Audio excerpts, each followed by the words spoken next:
وين كاظم؟ امك قد خربطت، الحقني وديني المستشفى. السلام عليكم. ما محتاج عامل. لا والله حبيبي ما محتاج عامل، شوف دول اللي بصفني.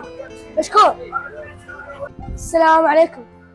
وعليكم السلام ورحمة الله. عمو انا يتيم، ما محتاجين عامل وياكم. والله ابن حبيب انا ما محتاج عامل، لان هذا اخوي وجاي يشتغل وياي. وقف خوي، كانت نسيت انا غير عندي مدرس خصوصي، خليه يشتغل وياك يساعدك هنا بالمحل. حمود انا هم ناسي. بابا احنا نحتاج عامل من اليوم، وخل حمود اخوي يعلمك.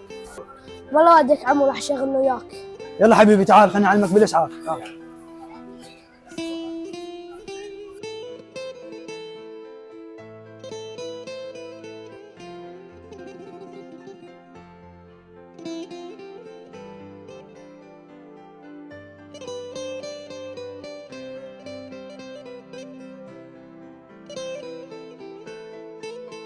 خويك